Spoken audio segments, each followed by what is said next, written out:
Pressure ಸಿಕ್ಕಾಪಟ್ಟೆ ಇರುತ್ತೆ. ನಿಮ್ಗೆ ಆಗಲೇ ಹೇಳಿದ್ನಲ್ಲ, ಏನಕ್ಕೆ ಮಾಡ್ತೀರಾ, ಬೇಕಾ ಬೇಕಾ ಬೇಕಾ ಅಂತ ಅದೇ ಜಾಸ್ತಿ ಇರುತ್ತೆ. ಸೊ ನಾವು ಅದನ್ನು ಎತ್ಕೋತಾ ಇದ್ದೀವಿ ಅಂದರೆ, ಈಗ 2 ಭಾಗನೂ ನಿಮಗೆ ಅಷ್ಟು ಸಕ್ಸಸ್ಫುಲ್ ಆಗಿ 3ನೇ ಭಾಗಕ್ಕೆ ನಾವು ಕೈ ಹಾಕ್ತೀವಿ ಅಂದರೆ ನಮಗೆ ಇನ್ನಷ್ಟು ಭಯ ಇರಬೇಡ. ಅಂದರೆ ಯಾರು ಅದನ್ನು ಪ್ರೀತಿ ಮಾಡಿರ್ತಾರೆ ಅವರು ಅದು ಫ್ರಾಂಚೈಸಿ ಹಾಳಾಗುತ್ತೆ ಅನ್ನೋದು ಭಯದಲ್ಲಿ ಹೇಳ್ತಿರ್ತಾರೆ. ನಾವು ಅದರ ಕ್ರಿಯೇಟರ್ಸು, ಸೊ ನಾವು ಅದ್ರ ತಂದೆ ತಾಯಿ. ಸೊ ನಮಗೆ ಇನ್ನೆಷ್ಟು ಜವಾಬ್ದಾರಿ ಇರುತ್ತೆ, ನಮ್ಗೆ ಇನ್ನೆಷ್ಟು ಭಯ ಇರುತ್ತೆ ಅದನ್ನು ಹಾಳು ಮಾಡಬಾರ್ದು ಅಂತ.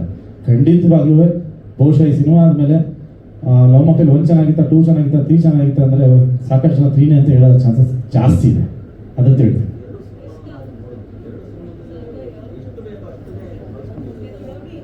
We can hear.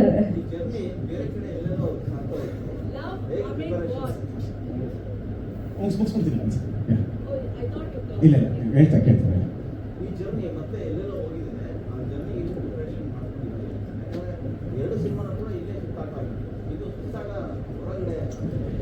ಇಲ್ಲ, ಅದನ್ನು ನೀವು ಸ್ಕ್ರೀನಲ್ಲಿ ನೋಡಿದಾಗ ಗೊತ್ತಾಗುತ್ತೆ ಆ್ಯಕ್ಚುಲಿ ಈ ಜರ್ನಿ ಎಲ್ಲೆಲ್ಲಿ ಹೋಗಿದೆ ಅಂತ. ನಿಮಗೆ ಟ್ರೈಲರಲ್ಲೇ ಹೇಳ್ತಾ ಇರ್ತೀನಿ, this is a beautiful journey ಅಂತ. ಸೊ ಖಂಡಿತವಾಗ್ಲೂ ನಾನು ಏನಲ್ಲಿ ಟ್ರೈಲರ್ ಹೇಳ್ತಾ ಇದ್ದೀನಿ, ಅಲ್ಲಿ ವಾಯ್ಸ್ ಓವರ್ ಏನು ಬರ್ತಾ ಇದೆ ಅದು ಸಿನಿಮಾದ ಜೀವ ಅನಿಸ್ತು. ಇಲ್ಲಿಗೆ ಮುಗಿಸ್ಬೇಕು ಅಥವಾ ಇಲ್ಲಿಗೆ ಮುಗಿಸ್ಬೋದು ಅಥವಾ ಇಲ್ಲಿಂದ ಮುಂದಕ್ಕೇನು ನನಗೆ ಕಾಣಿಸ್ತಿಲ್ಲ. ನನಗೆ ಅದನ್ನು ಗೊತ್ತಿಲ್ಲ. ನಾನು ಟ್ರೈಲರ್ನ ನಾನು ಆವಾಗಲೇ ಹೇಳ್ದಂಗೆ ಇವ್ರು ಹೇಳ್ದಂಗೆ ನಾನು ಟ್ರೈಲರ್ ಮಾಡೋಕ್ಕೆ ಇಷ್ಟ ಇರಲಿಲ್ಲ. ಯಾಕಂದರೆ ನನಗೆ ಕತೆ ಯಾವ ಥರ ಹೋಗ್ತಿದೆ ಅನ್ನೋದು ಗೊತ್ತಾಗಬಾರ್ದು ಆಡಿಯನ್ಸ್ಗೆ. ಒಂದು ಕ್ಯೂರಿಯಾಸಿಟಿ ಇರಬೇಕು. ಈಗ ಸೀಕ್ವಲ್ ಮಾಡ್ತಾರೆ, ಈಗ ನಿಮಗೆ ಒಂದು ಇರುತ್ತೆ, ಓಕೆ 2 ಅಲ್ಲಿ 3 ಇನ್ನೇನು ಮಾಡ್ತಾರೆ ಅನ್ನೋ ಒಂದು ಕ್ಯೂರಿಯಾಸಿಟಿ ಇರುತ್ತೆ. ಆ ಕ್ಯೂರಿಯಾಸಿಟಿನ ಆ್ಯಕ್ಚುಲಿ ಆ ಕ್ಯೂರಿಯಾಸಿಟಿಲಿ ಬಂದು ನೀವು ಕೂತ್ಕೊಂಡಾಗ ನೀವು ಅದನ್ನು ಜಾಸ್ತಿ ಎಂಜಾಯ್ ಮಾಡ್ತೀರಾ. ಓಹ್ ಹಿಂಗೆ ಹೇಳಿದ್ರ, ಹಂಗೆ ಓಪನ್ ಆಯ್ತಾ, ಓ ಇದು ಬಂತ ಅಂತ ಅದೊಂದು ಎಕ್ಸೈಟ್ಮೆಂಟ್ ಇರುತ್ತೆ. ನನಗೆ ಆ ಎಕ್ಸೈಟ್ಮೆಂಟ್ ಥಿಯೇಟರಲ್ಲೇ ತೋರಿಸ್ಬೇಕು ಅಂತ. ಸೊ ಅದಕ್ಕೋಸ್ಕರ ಟ್ರೈಲರೇ ಮಾಡಬಾರ್ದು ಅಂತ ಇದೆ. ಬಟ್ ಇಲ್ಲ ಏನಾದ್ರು ಒಂದು ಟ್ರೈಲರ್ ಮಾಡೋಣ ಅಂತ ಓಕೆ. ಯಾಕೆ ನಮ್ಮ ಶಾರದಾ ಮೇಡಮ್ ಹತ್ರನೇ ಮಾತಾಡ್ತಾ ಇದ್ದೆ, ಇಂಡಿಯನ್ ಎಕ್ಸ್ಪ್ರೆಸ್ ನಮ್ಮ ಶಾರದಾ ಮೇಡಮ್ ಅವ್ರ ಹತ್ರ ಮಾತಾಡೋದ್ರೆ ಟ್ರೈಲರ್ ಮಾಡೋದು ಯಾಕೆ ಅಂದ್ರೆ ಇಲ್ಲ ಹಿಂಗೆ ಅಂತ. ಯಾಕೆ ನೀವು 3 ಸೇರಿಸ್ಬೇಕು ಒಂದು ಮಾಡಬಾರ್ದು ಅಂತ. ಓಹೋ ನೀವು ಐಡಿಯಾ ಚೆನ್ನಾಗಿತ್ತು, ಸರಿ ಒಂದು ಟ್ರೈ ಮಾಡೋಣ ಅಂದ್ಬಿಟ್ಟು ಅಂದರೆ ಒಂದು ರೀಕಾಲ್ ಥರ ಇರುತ್ತೆ. 1ಅಲ್ಲಿ ಏನಾಗಿತ್ತು, 2ಅಲ್ಲಿ ಏನಾಗಿತ್ತು, 3ಅಲ್ಲಿ ಏನಾಗಬಹುದು ಅಥವಾ ಹೇಗಿರುತ್ತೆ ಅನ್ನೋ ಚಿಕ್ಕ ಗ್ಲಿಮ್ಸ್, ಯಾವ್ಯಾವ ಪಾತ್ರಗಳಿರುತ್ತೆ ಅಂತ ಚಿಕ್ಕ ಗ್ಲಿಮ್ಸ್ ತೋರಿಸಿದ್ದೀನಿ ಅಷ್ಟೇ. ಅದರಲ್ಲಿ ಏನು ಆ್ಯಕ್ಚುಲಿ ಇದು ಟ್ರೈಲರ್ ಅಂತಲೇ ಹೇಳೋಕ್ಕಾಗಲ್ಲ, ಮೇ ಬಿ ರೀಕ್ಯಾಪ್ ಅಂತ ಹೇಳ್ಬೋದು. ಆಕ್ಚುಲಿ ರೀಕ್ಯಾಪ್ ಅಂತ ಹೇಳಬೇಕಿತ್ತು, ಬಟ್ ಟ್ರೇಲರ್ ಅಂದ್ರೆ ಜನಕ್ಕೆ ಓಕೆ ಏನೋ ಬಿಟ್ಟಿದ್ದಾರೆ ಟ್ರೇಲರ್. ರೀಕ್ಯಾಪ್ ಅಂದ್ರೆ ತುಂಬಾ ಹೊಸದು, ಮತ್ತೆ ಅದನ್ನ ತಲುಪಿಸೋಕೆ ಪ್ರಯತ್ನ ಮಾಡಬೇಕಾಗುತ್ತೆ, ನಾವು ಎಫರ್ಟ್ ಹಾಕಬೇಕಾಗುತ್ತೆ. So we called it a trailer, otherwise it's a recap. ಅಂದ್ರೆ ಹಿಂದಿಂದೆಲ್ಲ ಮೆಲ್ಕ್ ಹಾಕೊಂಡು 3ಅಲ್ಲಿ ಏನಿದೆ ಅಂತ ಒಂದಿಷ್ಟು ಗ್ಲಿಮ್ಸ್ಗಳು ಬಿಟ್ಟಿದೀವಿ, ಬಟ್ ಕಥೆಯಾಗಿ ಏನು ಬಿಟ್ಟಿಲ್ಲ ಇದರಲ್ಲಿ. ಆ್ಯಂಡ್ ನಾನು Sharada madam sir, love amid war ಅಂತ 19th ಇವಾಗ ಎಲ್ಲ ಕಡೆ ವಾರ್ ಬರ್ತಾ ಇದೆ. ಅಂಡ್ ಫಿಲಮ್ಸ್ ಬೇರೆ ಒಂಥರ ವಾರ್ ತೋರಿಸ್ತಾರೆ ನಮಗೆ, ಆ್ಯಕ್ಷನ್ ಫುಲ್ಲು, ಅದ್ರ ಮಧ್ಯ love. But the spot light is love mocktail taking over toxic date. That has been the spot light. ಅದ್ರ ಬಗ್ಗೆ ಹೇಳಿ. ನನಗೆ ಆ್ಯಕ್ಚುಲಿ ತುಂಬ ವರ್ಷಗಳಿಂದ ಯಾವಾಗಲೂ ದೊಡ್ಡ ಹಬ್ಬಕ್ಕೆ ಕನ್ನಡ ಸಿನಿಮಾಗಳು ಬರ್ತಾ ಇಲ್ಲ ಅನ್ನೋದು ಯಾವಾಗಲೂ ಬೇಜಾರಿತ್ತು. ಅಂದರೆ ಒಳ್ಳೊಳ್ಳೆ ಡೇಟ್ಗಳಿಗೆ ಅದು. ಸೊ ಅದು ಆ್ಯಕ್ಚುಲಿ ಟಾಕ್ಸಿಕ್ ಬರ್ತಾ ಇತ್ತು. ನಾನು ಓಕೆ ಟಾಕ್ಸಿಕ್ ಬರುತ್ತೆ, ನಾವು ಒಂದು 3 ವಾರದಿಂದ ಬರೋಣ ಅಂತ 10ಕ್ಕೆ ಫಿಕ್ಸ್ ಆಗಿದ್ವಿ. ಯಾವಾಗ toxic because of war situation ಮುಂದಕ್ಕೆ ಹೋಗಿದ್ದಾಗ ಸುಪ್ರೀತ್ ಸರ್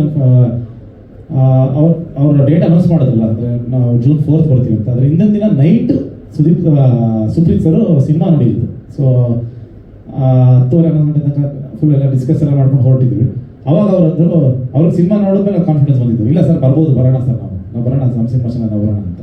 ಸೊ ಸರಿ ಸರ್ ಬರೋಣ, ಯಾಕಂದರೆ ನೀವು ಹೇಳಿದ್ರಿ ವಾರು ಯುದ್ಧ ಅಂದರೆ ಫಿಲಮ್ಗಳೆಲ್ಲ ಈಗೆಲ್ಲ ಗನ್ನು ಶೂಟು ಫೈಟು ಜಾಸ್ತಿ ಇದೆ ಅಂತ. ಯುಗಾದಿ ಹಬ್ಬ ವೆಜ್ ಮಾಡೋದು ನಾವು, ಅದಕ್ಕೋಸ್ಕರ ಲವ್ ಮಾಕ್ಟೇಲ್ ತೊಗೊಂಡ್ಬಿಡ್ತಾರೆ. ನಾವು ಬರೋಣ, ಒಂದು ಪ್ರೀತಿ ಆ ಥರ ಏನು ಬಡದಾಟ ರಕ್ತ ಏನೂ ಕಾಣಿಸಲ್ಲ ನಮಗೆ. ಅಂದರೆ ಇಡೀ ಸಿನಿಮಾದಲ್ಲಿ ನೀವು ನಂಬಲ್ಲ, ಇಡೀ ಸಿನಿಮಾದಲ್ಲಿ ಎಲ್ಲೂ ಸ್ಮೋಕಿಂಗ್ ಕಾರ್ಡ್ ಇಲ್ಲ ಈ ಸಿನಿಮಾದಲ್ಲಿ. ಇನ್ಫ್ಯಾಕ್ಟ್ ಸ್ಟಾರ್ಟಿಂಗ್ ಬರುತ್ತೆ ಗೊತ್ತಾ ನಿಮಗೆ, ಒಂದೂವರೆ ನಿಮಿಷದ ಸ್ಮೋಕಿಂಗ್ ಕಾರ್ಡ್ಗಳು ಜನರು ಎಲ್ಲ ಸಿನಿಮಾದಲ್ಲೂ ಆ ಸ್ಮೋಕಿಂಗ್ ಕಾರ್ಡೇ ಹಾಕಿಲ್ಲ ನಾವು ಸಿನಿಮಾಗೆ. ಇನ್ಫ್ಯಾಕ್ಟ್ 3 ಸಿನಿಮಾದಲ್ಲೂ love mocktail 1, love mocktail 2, love mocktail 3 3 ಸಿನಿಮಾದಲ್ಲಿ ಒಂದೇ ಸ್ಮೋಕಿಂಗ್ ಕಾರ್ಡ್ ಇಲ್ಲ, ಒಂದೇ ಒಂದು ಡ್ರಿಂಕಿಂಗ್ ಕಾರ್ಡ್ ಇಲ್ಲ. ಆ್ಯಂಡ್ ಇದರಲ್ಲಿ ಬ್ರೇಕಪ್ಗಳಾಗಿದೆ, ಹೆಂಡತಿ ತೀರೋಗಿದ್ದಾಳೆ, ಎಲ್ಲ ಥರ ನೋವುಗಳು ಅನುಭವಿಸಿದ್ದಾನೆ, ಕಾಲೇಜಲ್ಲಿ ಮಜಾನೂ ಮಾಡಿದ್ದಾನೆ, ಸ್ಕೂಲಲ್ಲೂ ಲೈನ್ ಹೊಡಿದಿದ್ದಾನೆ, ಮಜಾ ಮಾಡಿದ್ದಾನೆ. ಬಟ್ ಈ ಥರದ್ದು ಯಾವುದೋ ತೋರಿಸಿ ಇನ್ಫ್ಯಾಕ್ಟ್ ಇದೊಂಥರ ಕೂಡ್ಕೊಂಡು ಬಂದಿದೆ ಅಂತಾನೆ ಹೇಳ್ಬೋದು ನಮಗೆ. ಯಾಕಂದ್ರೆ April 10th ಅಲ್ಲಿ ಇದ್ವಿ ಅಂಡ್ ಕಂಟೆಂಟ್ಗಳು ಬಿಡ್ತಾ ಇದ್ವಿ ರೆಡಿ, ಅಂದ್ರೆ ಇದು ಕೂಡ್ಕೊಂಡೇ ಬರಬೇಕು. ಯಾಕಂದ್ರೆ ನಮ್ಮ ಸಿನಿಮಾ ಎಲ್ಲೋ ತುಂಬಾ ದೂರ ಇದ್ದು ನಮ್ಮ ಸ್ಟಫ್ ರೆಡಿ ಇಲ್ಲ, ಕಾಂಟೆಂಟ್ ರೆಡಿ ಇಲ್ಲ ಅಂದ್ರೆ ಬರೋಕ್ಕಾಗಲ್ಲ. ಇದೆಲ್ಲ ನಮಗೆ ಕೂಡ್ಕೊಂಡು ಬಂತು. ಅಂಡ್ ಆಫ್ಕೋರ್ಸ್ ಸುಪ್ರೀತ್ ಸರ್ನ ಜೊತೆ ಡಿಸ್ಕಸ್ ಮಾಡಿದಾಗ ಇಟ್ಸ್ ಅ ಫ್ಯಾಂಟಾಸ್ಟಿಕ್ ಡೇಟ್, ರಜಾ ಇರುತ್ತೆ, 4-5 ದಿನ ರಜಾ ಇರುತ್ತೆ, ಒಳ್ಳೆ ಡೇಟ್ ಅಂತಾನೆ ಬಂದಿದ್ದು. ಅದರ್ವೈಸ್ ಏಪ್ರಿಲ್ 10th ರೆಡಿ ಇದ್ವಿ, ಒಂದು ಸ್ವಲ್ಪ ಮುಂದಕ್ಕೆ ಹಾಕೊಂಡು. ಆ್ಯಕ್ಚುಲಿ ನಾನು ಡಿಸೆಂಬರ್ 25ಗೆ ರೆಡಿ ಇದ್ದೆ.